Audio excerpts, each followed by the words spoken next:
사도 바울이 복음을 깨닫기 시작했대. 이 복음 안에 있는 하나님의 진리를 깨달았을 때 그는 가만히 있을 수 없었습니다. 이것은 자기 스스로의 결심으로 이루어진 일이 아니라 하나님의 부르심이었고, 자신이 그리스도의 종으로 또 복음을 전하는 사도로 사역을 하는 것이 자신이 태어나기 전부터, 후에 이제 사도 바울은 이것을 에베소서에서는 창세전에 그리스도 안에서 자신을 택했다는 더 깊은 고백을 이제 하게 되지요. 내가 예수님을 알기 전에 먼저 나를 찾아오셔서 나를 복음의 일꾼으로 부르신 그 예수님을 기억하며 그 복음의 그 부요함을 전하고 있는 것입니다. 이제 5절에서 7절의 내용입니다. 이것은 믿음에서 흘러나오는 복음의 요청. 이 복음은 반드시 우리 안에 믿음을 일으키고 그 믿음은 또한 우리의 삶을 변화시킨다는 내용이 담겨 있습니다. 5절부터 7절의 말씀을 제가 읽어보겠습니다. 그로 말미암아 우리가 은혜와 사도의 직분을 받아 그의 이름을 위하여 모든 이방인 중에서 믿어 순종하게 하나니. 믿음이라는 단어가 나오죠. 너희도 그들 중에서 예수 그리스도의 것으로 부르심을 받은 자니라. 부르심이라는 단어가 나옵니다. 또 너희도라는 단어가 나옵니다. 로마에서 하나님의 사랑하심을 받고 성도로 부르심을 받은 모든 자에게 부르심이라는 단어가 또 나옵니다. 하나님 우리 아버지와 주 예수 그리스도로부터 은혜와 평강이 있기를 원하노라. 이 은혜와 평강은 사도 바울이 인사말에서 단골처럼 등장하는 아주 독특한 단어입니다. 그래서 바울의 서신서에는 처음 시작과 마지막 부분에 항상 은혜와 평강이 너에게 있기를 원하노라. 그러면 이제 인사가 끝나는 것입니다. 그래서 인사의 말의 마지막 부분에 지금까지는 바울 자신과 복음과의 관계를 설명했다면 이제는 내가 복음과 맺은 이 관계가 로마에 있는 여러분들에게도 동일하게 이제 적용이 되는 겁니다. 나만 그리스도의 종으로 사도로 복음을 위하여 택하신 것이 아니라 이제 여러분들 또한 이제 이 복음이 나를 믿어 순종케 하시고 또 나를 부르셔서 사도로 사역하게 하신 일이 여러분들에게도 동일하게 적용된다는 것입니다. 그래서 우리가라는 단어를 사용한 거죠. 우리가 이 사도의 직분을 받아 그의 이름을 위하여 이제 모든 이방인 중에서 사도 바울은 이제 로마에 있는 성도들만을 바라보고 있지 않죠. 모든 이방인들, 당시에 로마가 세계의 중심 도시였기 때문에 이제 사도 바울이 로마에 있는 성도들에게 가고자 한 것은 모든 이방인을 바라보고 간 것입니다. 물론 로마에 있는 성도들도 바라보고 간 것이지만 이 선교적 비전이 여기서 나오죠. 그들도 믿어 순종하게 하고 너희도 그들 중에서 그리스도의 것으로 부르심을 받았다. 나 또한 부르심을 받았지만 여러분도 또한 부르심을 받았습니다. 그래서 이제 7절에 보면 이제 로마에 있는 성도들을 이렇게 정의합니다. 로마에서 하나님의 사랑하심을 받고 성도로 부르심을 받은 모든 자들. 이것이 그리스도인을 정의하는 또 다른 정의죠. 예수님을 믿는 사람들은 어떤 사람입니까? 정의가 나타나 있습니다. 하나님의 사랑하심을 받고 성도로 부르심을 받은 모든 자들입니다.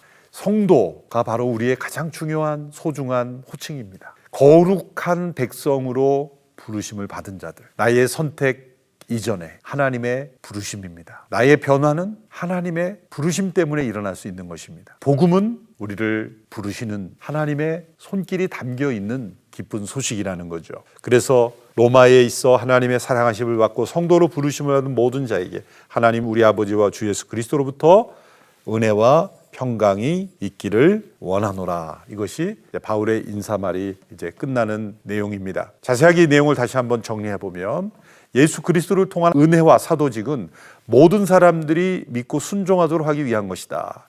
그래서 사도직은 모든 사람들을 향하여 그들이 믿고 순종할 수 있도록 하기 위한 것이라는 내용을 1장 5절에서 설명하고 있죠.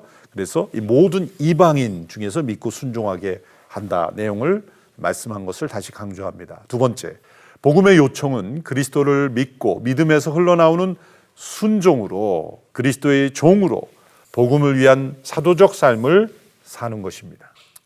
복음은 반드시 그를 믿는 자들에게 순종을 요구하시고 그 순종하는 자들을 종으로 부르시고 그 종들 가운데 특별히 사도적 삶을 사는 삶으로 부르신다는 거죠. 사도라는 직분이 요즘도 유하다는 그런 뜻이 아니라 사도적 삶, 보냄을 받은 자의 삶을 살도록 복음은 요청하신다는 것을 사도 바울이 지금 로마에 있는 성도들에게 도전하고 있는 것입니다. 순종은 구원을 위한 필수 조건은 결코 아닙니다. 그러나 참된 믿음은 반드시 순종을 동반하는 것입니다. 사도 바울은 자신이 예수 그리스도의 복음을 믿음과 동시에 순종을 경험했고, 이제 로마에 있는 성도들도 이 믿는 자가 함께 경험하는 순종을 경험하도록 초청하고 있는 것입니다. 마틴 루터의 말입니다. 우리는 믿음으로만 구원받았다. 하지만 우리를 구원하는 그 믿음은 결코 홀로 있는 것이 아니다. 그 믿음은 위대하고 기쁘고 의심치 않는 순종을 필히 동반한다.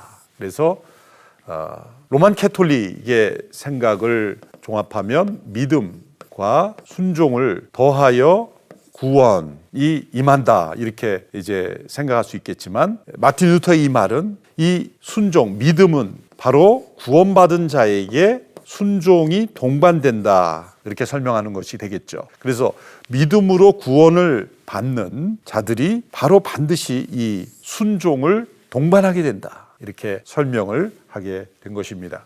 부르심을 받아 예수 그리스도께 속한 사람들은 하나님의 사랑을 받은 성도들입니다. 우리가 그리스도를 믿기로 선택한 것이 아니라 하나님의 사랑으로 성도로 부르심을 받은 것입니다. 내가 어느 교회에 속한 성도냐 보다 더 중요한 것은 우리 모두가 성도로 부르심을 받았다는 거죠. 오늘날 교회의 위기는 내가 교회를 택했다라고 생각하는 것입니다. 내가 교회를 택하는 것이 아니라 내가 교회로 부르심을 받은 것입니다. 우리가 어느 지역교회 또 어떠한 사역으로 우리가 함께 참여하든지 하나님의 사랑 가운데 나를 성도로 부르셔서 내가 택함을 받아 사역하게 된 것입니다. 로마서 1장 6절에 7절의 말씀이 바로 그러한 내용이죠.